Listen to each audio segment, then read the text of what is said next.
El modelo de negocio tiene que establecer o describir claramente cómo yo le genero valor a mis clientes, de alguna manera cómo yo le estoy sirviendo a ellos a satisfacer algunas de sus necesidades, ¿cierto? Y también tiene que quedar claro cómo eso se va a traducir en ingresos superiores para una compañía. Supongamos que alguien inventara ahora no es la mejor de las épocas, pero cuando volvamos un poco a la normalidad, supongamos que inventaran un servicio de jets, de aviones, ¿cierto? Privado, personalizado. Entonces, que cualquier persona, así como, qué sé yo, deportista ultra famoso, gente millonaria o lo que fuere, ¿cierto? Gente muy importante, lo que fuere, quisiera arrendar o utilizar ese servicio. Obviamente que la cantidad de vuelos que voy a hacer y la cantidad de personas que tienen esas características son pocas. Entonces, yo tengo que decir dos cosas ahí. ¿Por qué ellos van a preferirme a mí, a mi empresa de jets, versus otras alternativas, versus, por ejemplo, viajar en una línea aérea comercial y ir en primera, ¿cierto? ¿Por qué me preferirían a mí y qué cosas tendría que agregar yo para que me prefirieran? Y también, ¿por qué me preferiría a mí versus otras marcas o otras competidores que pueden ofrecer lo mismo? ¿Ah? Imagínense que hay competidores en este caso globales, no solamente hay empresas chilenas que se dedican a eso. Entonces, ¿por qué alguien viajaría en esta compañía de jets privados chilena versus las otras alternativas? Y segundo, suponiendo que yo tuviera una buena razón o una razón que yo pensara que fuera interesante, por ejemplo, que yo ofreciera la comida más gourmet del universo, o que ofreciera los jets más espectaculares, o que ofreciera horarios y no tuviera básicamente 365 días a cualquier hora. Entonces, cualquiera sean los elementos de la oferta que yo quiera hacer. Además, yo tengo que decir, bueno, para que esto funcione, yo necesito que a lo mejor haga 100 viajes o un viaje al día, o 2 viajes al día, o cuántos viajes al día y a qué precio yo necesito cobrar para que esto funcione. ¿Este es un negocio de volumen o este es un negocio de nicho muy específico? ¿Es un negocio de alto precio o un negocio de precio bajo o precio medio? Esas cosas tienen que estar más o menos claras, y por eso es que en el modelo de negocios y en el Canvas, ¿cierto?, aparecen algunas de estas definiciones que yo les mencionaba, ¿cierto? Está los clientes, está la propuesta de valor, que es lo que yo le ofrezco a estos clientes supuestamente super premium con esta empresa de jets, ¿cierto? ¿Cuáles son las actividades clave? Por ejemplo, si es que yo digo que voy a ofrecer un servicio ultra gourmet, ultra sofisticado, en que la gente va a tener, por ejemplo, acceso a chefs personalizados, etcétera, que le ofrezcan la comida que cada uno quiere, bueno, eso significa que dentro de las actividades y los recursos voy a necesitar un chef, voy a necesitar gente que esté dispuesta, un chef que esté dispuesto a viajar a distintas partes del mundo a cualquier hora, ¿cierto? Y a preparar cualquiera de los platos que se le ocurra a la persona que está arriba de este servicio de avión, ¿cierto? Hay ciertas actividades que van a ser distintas que las que tendría, por ejemplo, una línea aérea normal o otra línea aérea especial, pero que tuviera a lo mejor otro foco, que no fuera, por ejemplo, el gourmet de la comida, sino que fuera, por ejemplo, lo tecnológico. Voy a tener adentro toda la tecnología del universo, voy a tener internet de alta velocidad, lo que fuere. Cada uno va a poder ofrecer cosas distintas. Y esto es tanto las actividades y recursos, el chef, las cosas que tengo que pagar, la tecnología, etcétera, ¿cierto? Va a afectar las estructuras de costo y por lo tanto si la empresa gana o pierde plata. Y por otro lado también va a afectar cuánto yo puedo cobrar y por lo tanto, y a cuánta gente, y qué es lo que, de esto que está acá como revenue stream. Si ustedes piensan los ingresos o los flujos de ingresos en simple, para hacerlo simple, es básicamente la multiplicación de P por Q, ¿cierto? Del precio que yo cobre para cada uno de los servicios por la cantidad que yo vendo de cada uno de esos servicios. P por Q es un poco simple porque muchas veces yo tengo distintos tipos de vuelos, distintos tipos de servicios, etcétera. Por lo tanto, tengo no solo un precio, y por cierto, tengo más de una cantidad demandada para cada uno de esos servicios. Entonces, pero en términos generales es algo así como P por Q. Entonces, en el modelo de negocio de alguna manera queda reflejado estos elementos y que son claves para determinar si una compañía le va bien o le podría ir mal. Y lo otro que me permite es, a lo mejor yo tengo que adecuar algunos elementos o clarificar algunos elementos de lo que aparece ahí en el Canvas, en el modelo de negocio, para hacer este negocio más atractivo o más interesante. ¿Ya? Preguntas que tengan al respecto. ¿O está claro?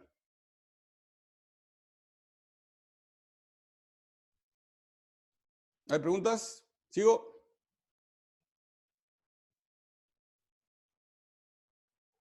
Seguimos entonces. Bien, en la vez pasada, ¿cierto? Otra cosa importante que mencionamos es que el modelo de negocio y este esquema nos permite además identificar como áreas donde yo puedo hacer innovación. Ahí están las distintas áreas y obviamente mejor es si es que puedo hacer innovación en cada uno de estos elementos.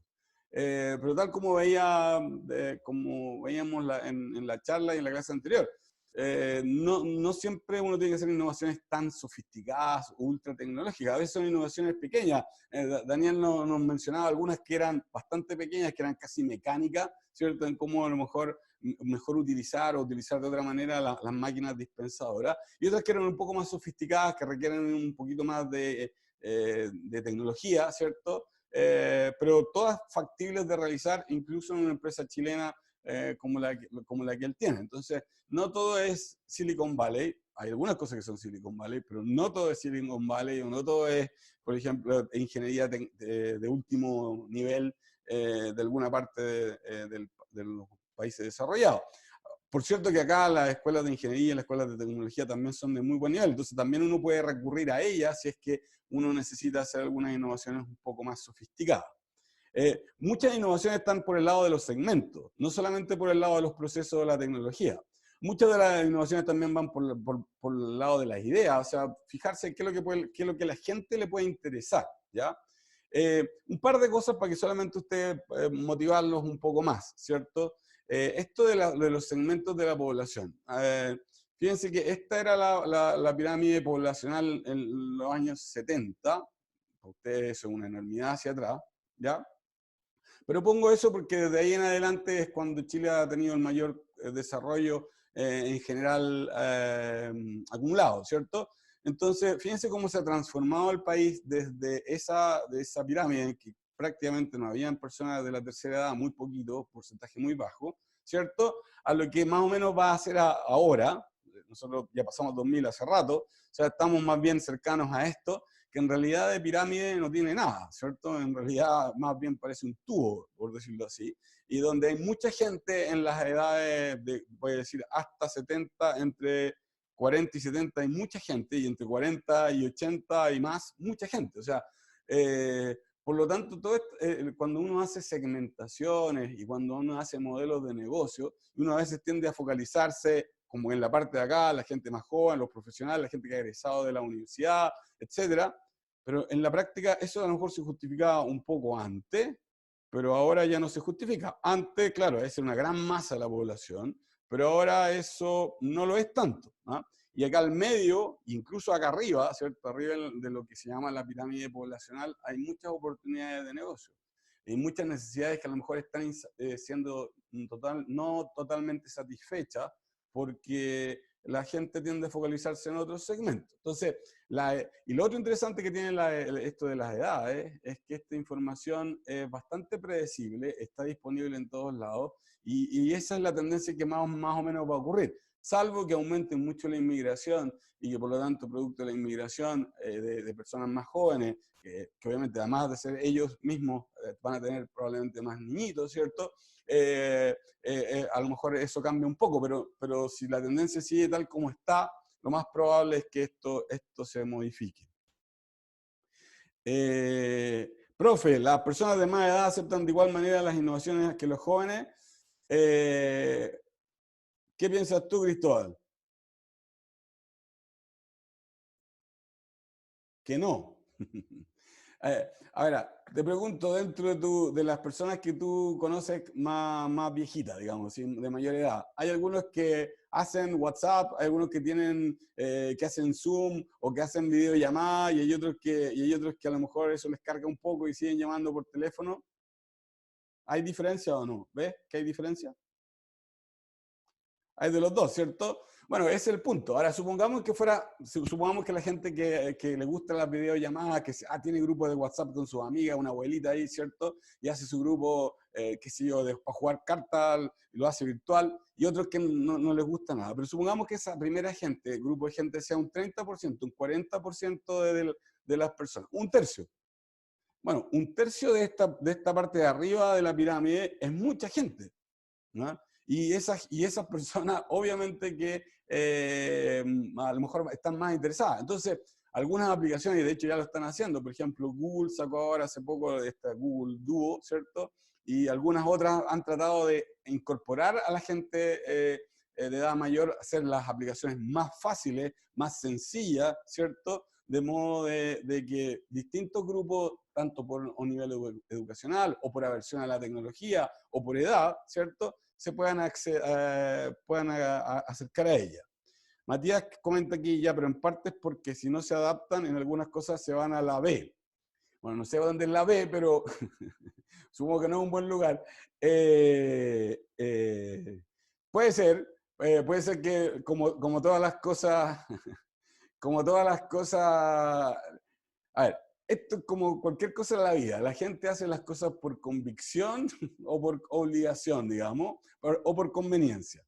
Entonces, por convicción es porque ellos quieren. Por conveniencia es porque de alguna manera les conviene. No solamente porque es bueno, sino porque le conviene. Y otros por obligación. Entonces, bueno, las motivaciones humanas son amplias. Pero si alguien, como dices tú, se va a la B, en todo caso es la B de la otra, dice, si se va a la B, ¿cierto? Si es que, no sé, piensa que le va a ir mal o no sé, va a estar sola y por eso prefiere meterse en esta cosa. Por ejemplo, yo estoy tratando de convencer a mi madre que instale Zoom y que se compre un computador. Mi mamá tiene como 80 años y bueno, por lo menos hace WhatsApp y hace grupo y esas cosas. Pero le digo, si a ella le gusta eso, a lo mejor debería tener un computador, y ahí la estamos tratando de convencer y que ponga internet como de más velocidad en su casa. Ella vive en Viña.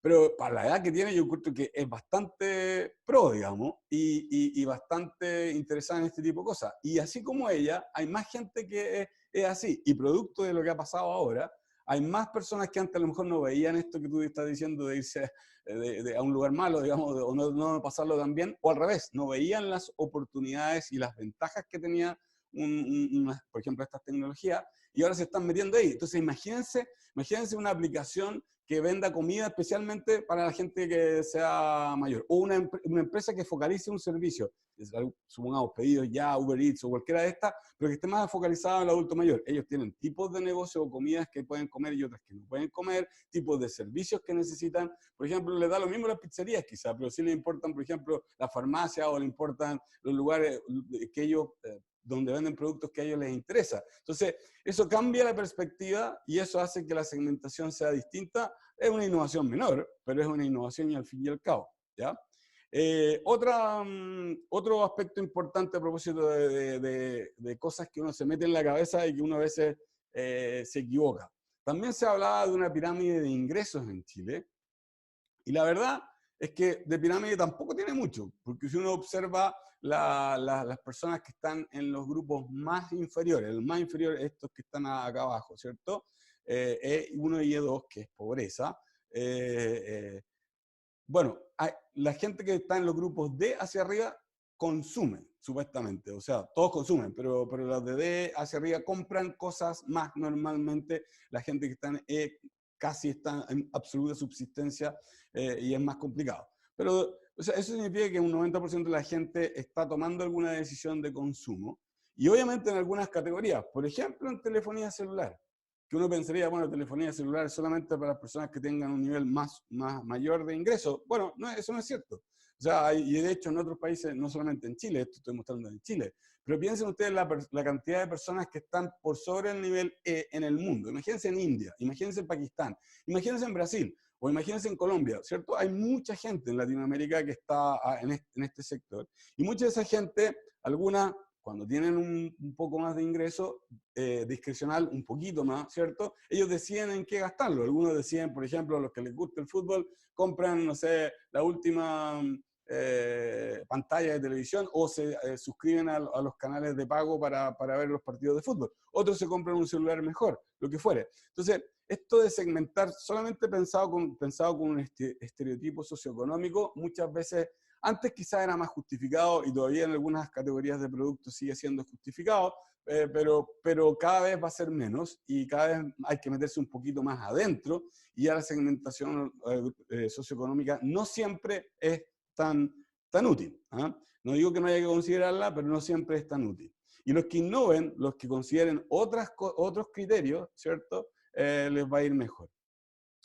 La clase anterior, ¿cierto? Estábamos viendo un poquito esto del job to be done. Una de las cosas centrales dentro del modelo Canva, ¿cierto? Es esto de la propuesta de valor. La verdad que en general, no solamente del modelo Canva, sino que de todos los negocios, el modelo Canva lo incorporó, ¿cierto? La propuesta de valor es algo que en marketing y en estrategia lleva 30, 40 años por lo menos conversándose. Pero está en el centro del modelo que vimos recién del modelo de negocio. Y los gringos a esto le llaman y un concepto que a mí me gusta porque lo expresa un poco mejor que como nosotros utilizamos el lenguaje, hablamos de necesidades. Ellos le llaman el job to be done, ¿cierto? Es el trabajo que tiene que de alguna manera desempeñar el producto o servicio que yo estoy comprando, ¿no? Que es más amplio que transportarme de un lugar a otro. O sea, como yo les explicaba la otra vez, el andar para ustedes con un celular determinado para alguna gente, para algunos segmentos, ¿cierto? Para algunos segmentos, claro, es comunicarse, a lo mejor ver esta clase, a lo mejor jugar, algunas cosas, alguna gente lo ocupa incluso para trabajar en algunas aplicaciones, etc. Entonces, esa es una parte, ¿cierto? Pero también otra parte, entonces fíjense que ahí hay elementos que son de trabajo, funcionales de trabajo, elementos que son de alguna manera como de entretención, pero además alguna gente lo utiliza porque lo encuentra más cool y se siente más cool, otra gente lo utilizará porque lo encuentra más bonito y entonces obtiene un beneficio estético. Él, no es porque le importe que el resto de la gente lo guste o no, pero él o ella, ¿cierto? Ve este telefonito o un teléfono versus otro y lo encuentra más lindo, más bonito, etc. O sea, el job to be done ya no es solamente transmitir señal entre una persona y otra a través de la red celular, sino que además tiene que ser bonito, además tiene que eventualmente ser cool para alguna gente, o para otra gente no tiene que ser cool. O sea, imagínense a alguien que quiere ser como lo contrario a cool, o sea, quiere ser como uncool, como la gente que anda como una nube negra y quiere verse así. Bueno, a lo mejor yo necesito una marca de celulares que me transmita eso, y probablemente su celular va a ser de esas características. Entonces, el job to be done es más amplio que solamente las características funcionales o los atributos específicos del producto. Es bastante más amplio. Y tal como yo les mencionaba, la gente que se compra un auto rico, ¿cierto? Supongamos, sobre todo, estoy hablando del caso, esto es más gringo, pero probablemente se aplica para todos lados. Si alguien se compra un auto bonito, ¿cierto? Así como más deportivo, qué sé yo, bueno, en parte es porque algunos quieren andar rápido, pero no solamente porque es una máquina poderosa, lo que fuere, sino que también alguna gente querrá verse, como decíamos en la clase anterior, un poco más parecido a este individuo acá. Algunos querrán mostrarlo como una señal de éxito, otros les dará lo mismo. La única razón por la que se compran ese auto es porque de alguna manera lo encuentran más confortable o lo encuentran más tecnológico o algo así. Pero fíjense que es más amplio que solamente andar de un lugar a otro. ¿Ah? Y obviamente esta marca, ¿cierto? BMW, ¿cierto? No sería la marca que es si solamente tuviera autos poderosos, pero feos.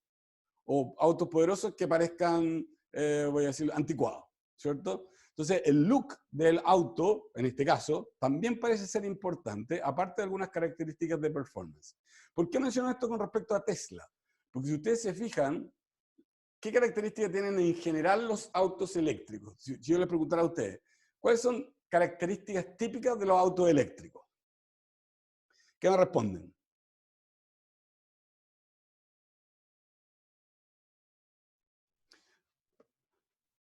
Amigables con el medio ambiente, los primeros eran feos, sí, ¿se acuerdan del Prius? Esa cosa todavía no sé por qué la inventaron. No son tan bonitos, ¿cierto? Son como un poco alternativos, pero medio feos, ¿cierto? Son sustentables, etcétera. Poco motor, son pequeños como para la ciudad, etcétera.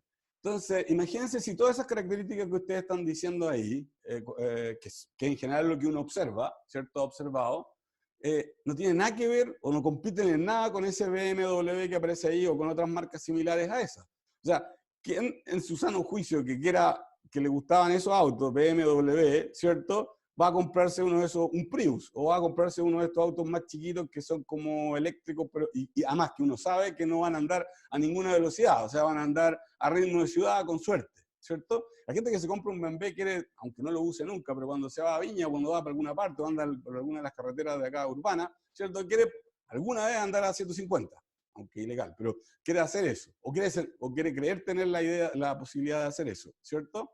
Entonces fíjense como dice Enrique por ahí, los Tesla sí compiten con un BMW, sí compiten con un BMW, pero ¿por qué Cristóbal o por qué Enrique? ¿Por qué compiten con un BMW?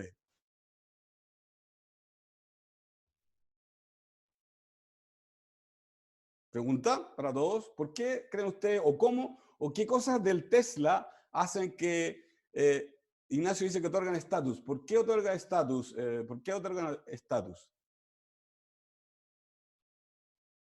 También son autos de lujo los Tesla. Hay uno, sí, o sea, los interiores, como dice Pascal ahí, los interiores, si alguien ha tenido la oportunidad, de hecho, esto es un lapsus, la misma conferencia que tenía el año, que estamos haciendo ahora online, el año pasado fue en Edimburgo. Y nosotros íbamos caminando con otro profesor por la calle en Edimburgo, así como por el lugar donde estaban, por decirlo así, Gucci, todas las tiendas así de alta moda, ¿cierto? Y dentro de esa callecita en Edimburgo había una gran tienda de Tesla. Sí, con la última versión de Tesla, y era, la verdad que era espectacular, desde el diseño del vehículo, pero también el diseño de la tienda. O sea, era como una tienda Apple, pero multiplicada, así, con más diseño. ¿Ah? Pero fíjense que otras cosas, además del que los autos son bonitos, ¿cierto? Que son lindos, qué sé yo, fíjense que tienen una de las características que más les gustan a los que les compran BMW. ¿Cuál será una de las características que más le importan a los que compran BMW? Aparte que sean bonitos. Son seguros, ¿sí? Aceleran rápido, exactamente. Aceleran rápido. Horsepower, capacidad de reacción, ¿cierto? Diseño, tirar facha, etc.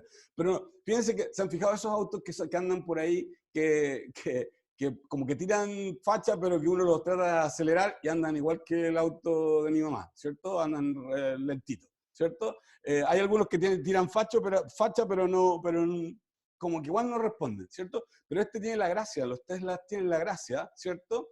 Es que aparte de tirar facha, aparte de ser bonito, aparte de ser tecnológico, aparte de ser eléctrico, que es un elemento importante, andan tan rápido, o sea, aceleran tan rápido como un auto de estos de lujo, digamos, deportivo, ¿cierto? Entonces, ese es un elemento central de la propuesta de valor y que lo diferencia a la de las otras marcas eléctricas, o muchas de las marcas chinas. Ahora están apareciendo algunas marcas chinas que tratan de hacer una imitación de esto, pero en general esa es una cosa distinta. Fíjense, un auto eléctrico diferente, con alta tecnología, desempeño, performance, como dice en la categoría. Y performance en la categoría de desempeño significa andar rápido. ¿Ah?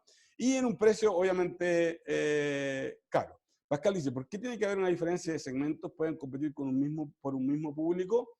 Claro que pueden competir por un mismo público, pero fíjate que, Pascal, es una buena pregunta, pero fíjate que hay un problema práctico, porque un BM vale, en Chile, voy a decir, o en el mundo, vale entre $35.000 y, claro, hay de hay $150.000 también, ¿cierto? Entre 35.000, o sea, pero toda la gente que está entre 35.000 y $80.000, sobre todo al inicio, ahora yo sé que Tesla sacó unas versiones más baratas, ¿cierto? Pero al inicio, ¿cierto?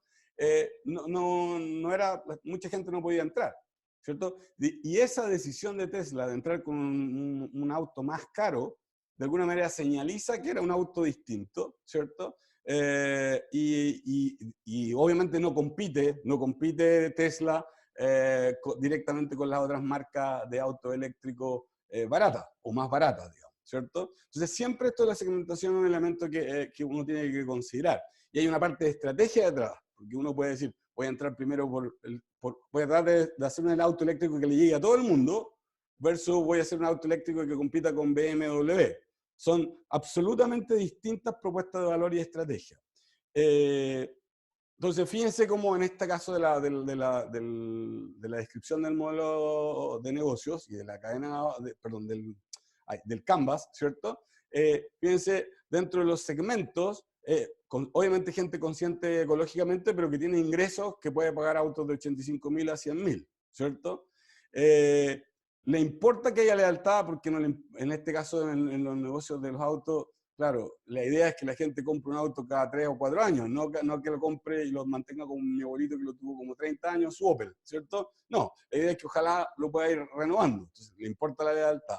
Y para que eso ocurra dentro de la propuesta de valor, ¿cierto? La aceleración, que tenga la aceleración, la sensación, es más. Ahora están estudiando los ruidos que tienen que hacer estos autos, porque como alguien decía un poco más antes en, en el chat, ¿cierto? No suenan, ¿cierto? Y suenan como ese, ¿cierto? Bueno, ahora hay testeos, ¿cierto? Yo vi el otro día justamente un documental en Alemania que estaban testeando los distintos tipos de ruido y que uno podría incluso después ponerle el tipo de ruido que uno quisiera al auto dependiendo de lo que uno quisiera proyectar. Entonces, la propuesta de valor de los... bueno, Beatriz dice que le carga que suenen los autos. Bueno, entonces tú vas a tener la opción de tener el auto silencioso. Por ahí me preguntaban qué autos me gustan. Bueno, me gustan los autos deportivos, la verdad, a pesar que no lo uso tanto.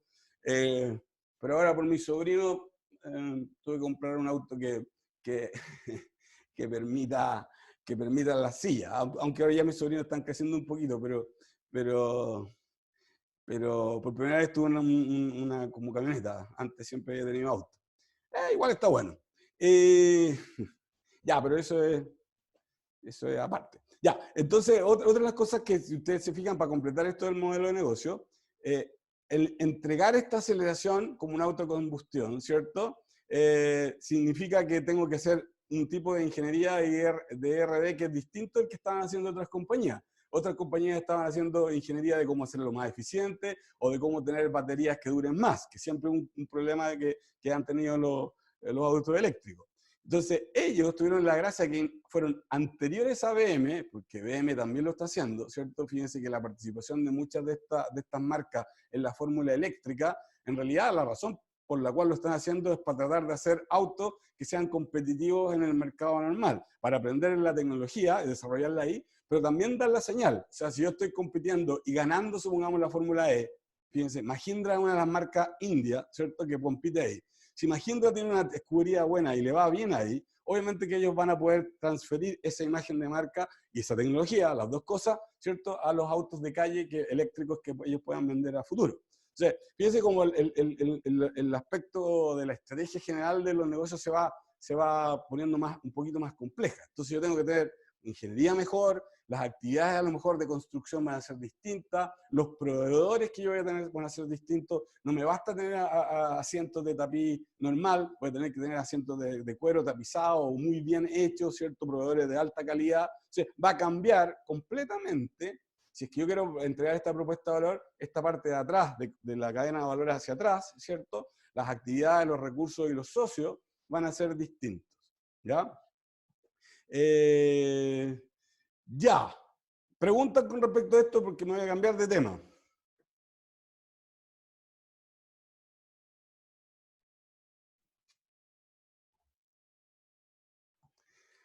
Los mejores autos son los LADA. Bueno, pero no son los LADA quizás, pero fíjense que los autos estos, los Kamaz, ¿cierto? Los camiones Kamaz ganan siempre en los rally Dakar, así que algo bueno parece que tienen esos autos, voy a decir, de ex Europa del Este. Sí, bueno, Javier dice ahí, hay otras plantillas distintas al modelo Canvas. Este es el que se ha puesto de moda, antes se hacían de otra manera. Quizá, mira, yo siempre digo lo siguiente, si las cosas se ponen de moda es porque normalmente son fáciles de usar y la gente las entiende. No porque sean las mejores, pero tienen la ventaja de que permiten visualizar y la gente las comprende. Entonces, hasta que no inventen otra cosa, que probablemente va a ocurrir, ¿cierto? Esta es una buena herramienta para graficar el modelo de negocio y además lo hace de una manera más bien comprensiva, ¿cierto? Que abarca los distintos aspectos. Catalina tiene una pregunta, ¿sí, profe? Catalina.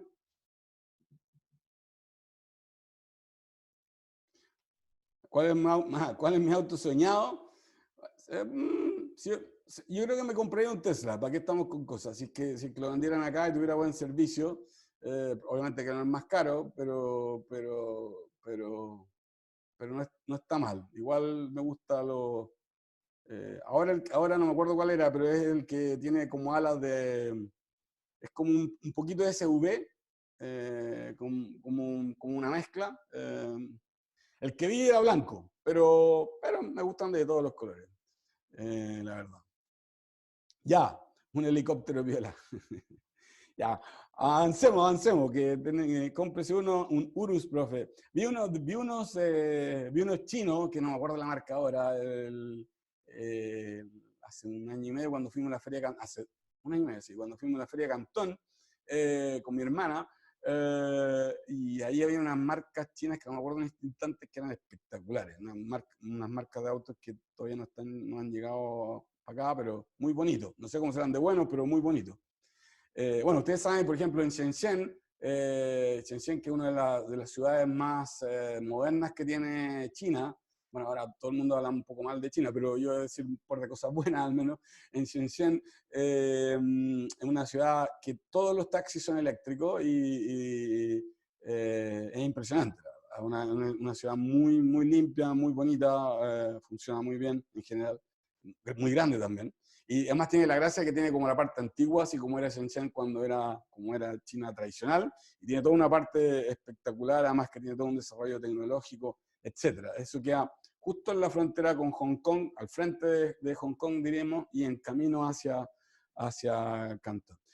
Sobre el Canvas, ¿considera que es aplicable a todo tipo de negocio de emprendimiento? Sí, o sea, el concepto de modelo de negocio es aplicable a cualquier tipo de actividad, voy a decir, comercial. O sea, fíjate que esto lo podría aplicar a un hospital público, lo podría aplicar no sé, a la Fundación La Rosa, lo podrías aplicar a, qué sé yo, a Greenpeace.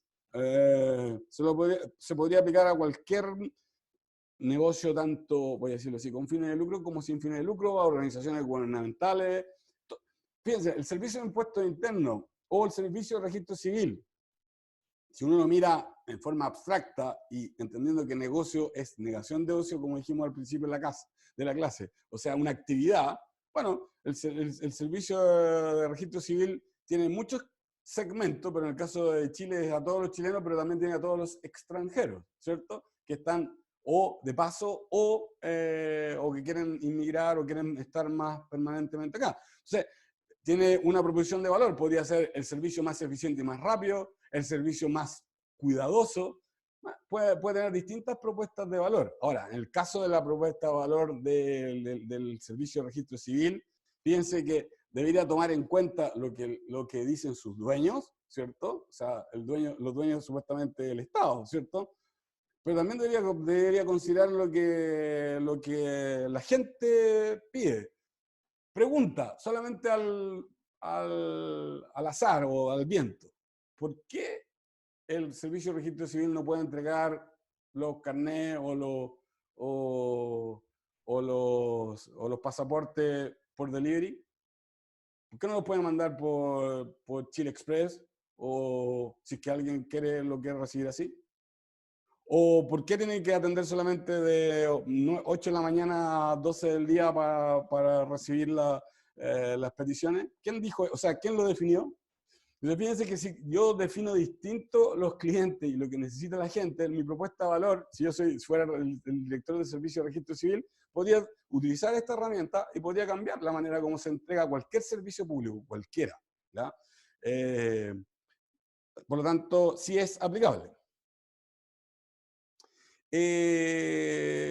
Sería un grave riesgo de seguridad, pero bueno, cada uno es verdad, habría un riesgo de seguridad, pero también hay riesgo de seguridad cuando tú sales y te asaltan. O sea, depende, siempre hay riesgo. Fíjense que en Estados Unidos, a propósito de riesgo, fíjense que en Estados Unidos uno vota por correo.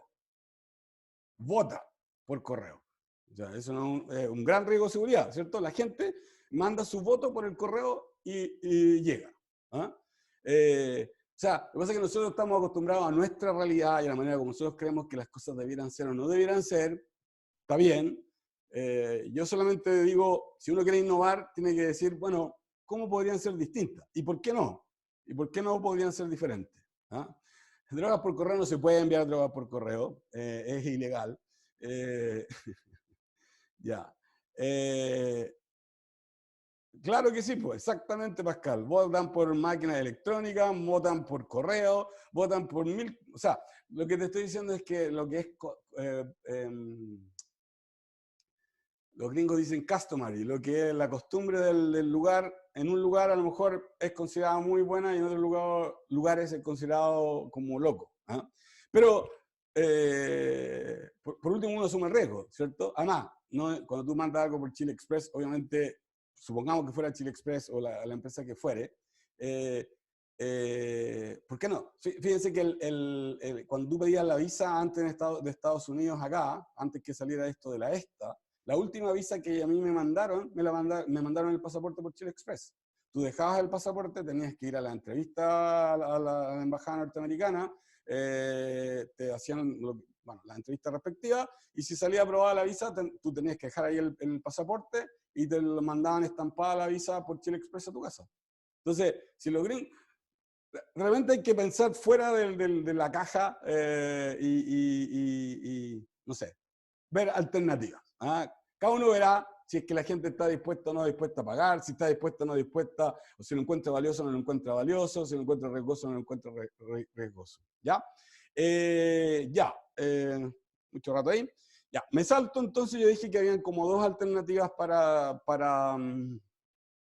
herramientas que son importantes y conceptos que son importantes para hacer un plan de negocio, que sobre todo como para la parte conceptual, o sea, de por qué a mí me va a ir más o menos bien, por qué la gente me va a comprar o no me va a comprar, o me va a preferir, ¿cierto? Una era el modelo de negocio y el otro es la estrategia. Y bueno, como ustedes pueden ver ahí, en general las estrategias son planes de acción, vamos a ponerlo así, son formas como las que yo creo que voy a ganar un determinado partido, juego, competencia. Normalmente están asociados a competencias, de hecho el concepto de estrategia en su original viene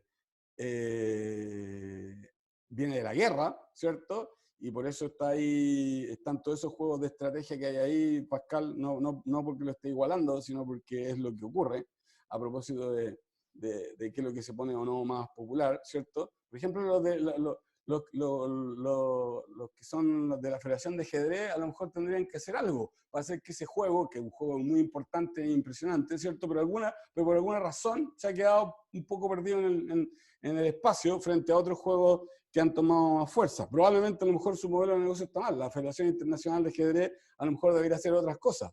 ¿Eh?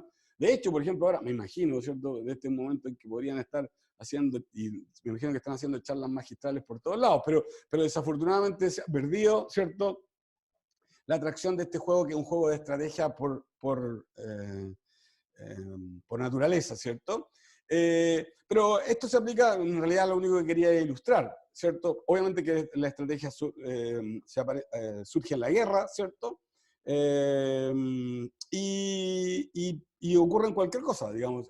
Ustedes cuando juegan alguno de estos juegos van a desarrollar algunas estrategias con sus amigos, o si por ejemplo están jugando FIFA, como a algunos les gusta jugar FIFA, ¿cierto? Bueno, hay algunos que juegan por los lados, por los costados, otros que les gusta tocarla a cada rato, la tocan rápido, otros tienen el pase largo, otros lo único que juegan a defender y a un contragolpe, ¿cierto? Bueno, son distintas estrategias, formas generales, ¿cierto?, de cómo yo creo que voy a ganar. Fíjense, en el caso de Chile antes, Chile tenía la estrategia de los murciélagos, ¿cierto? Todos colgados en el palo y tratábamos de defender, 0-0, y de repente el Pato Yáñez o alguien así, un veloz puntero, ¿cierto?, hacía un arranque y a lo mejor ganábamos.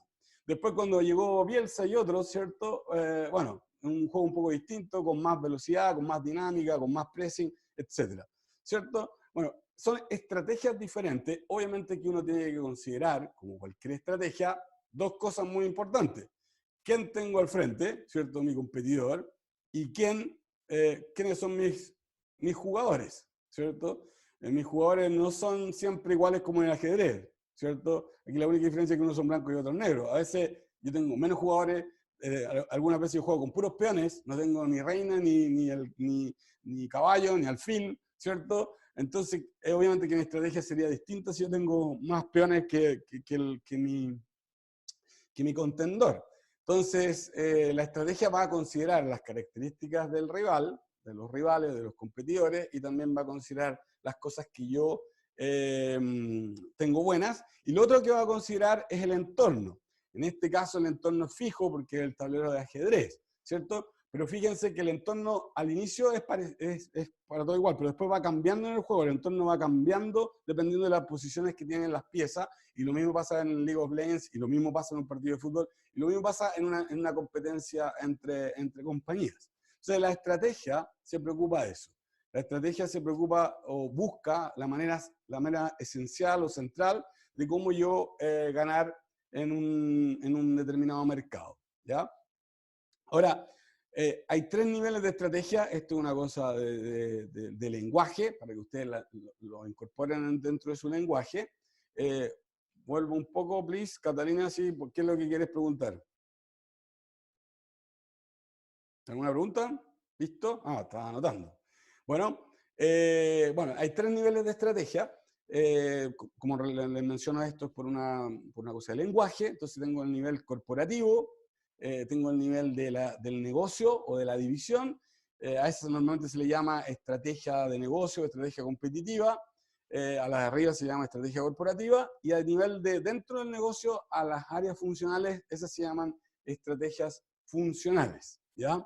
Entonces hay distintos tipos de estrategias. Nosotros en el curso nos vamos a focalizar como estrategia a esto que aparece aquí como estrategia de negocios, al nivel intermedio, ¿ya? Entonces, como un ejemplo, para que ustedes lo puedan ver así, tenemos el caso de la CCU. Entonces la CCU, la empresa CCU, fíjense que es un conglomerado que tiene muchas divisiones, tiene productos en distintas áreas, ¿cierto? En jugos, en aguas, en bebidas gaseosas, en cerveza, en vino, bebidas energizantes, alimentos, etc. O sea, de hecho, en esta lista que aparece aquí, incluso no aparecen las distintas, incluso tienen más, ¿eh? Entonces, a nivel de negocios, para cada uno de estos negocios son distintos, porque por ejemplo, Cachantún, que es de CCU, compite con Vital y compite con otras marcas de agua, y esa competencia o ese negocio es distinto que el negocio de la bebida energizante, o distinto que el negocio de la cerveza. Son todos bebestibles, son todas bebidas, ¿cierto? Pero son negocios diferentes. Los competidores son distintos, los clientes son distintos. De hecho, por una cosa legal, por ejemplo, en el caso de las bebidas gaseosas y en las aguas, ¿cierto? Eso está abierto a todo el público, pero las bebidas alcohólicas, eso están restringidos por edad, por dar un ejemplo, ¿cierto? Entonces, cada uno de esos negocios tiene clientes distintos, tiene competidores distintos, tiene formas de procedimiento y tienen proveedores distintos. Entonces, cada uno de estos negocios va a tener una estrategia particular para esa realidad de ese negocio, con sus clientes, con su ambiente, con sus proveedores, con sus competidores. Entonces, cuando hablemos de la estrategia competitiva, podemos hablar de la estrategia competitiva en cerveza, o de la estrategia competitiva en aguas, o de la estrategia competitiva en vinos, ¿cierto? La estrategia corporativa va a tratar de aunar, o va a tratar de sacar, voy a ocupar un concepto de sistema, de hacer sinergia entre estas distintas estrategias a nivel de división.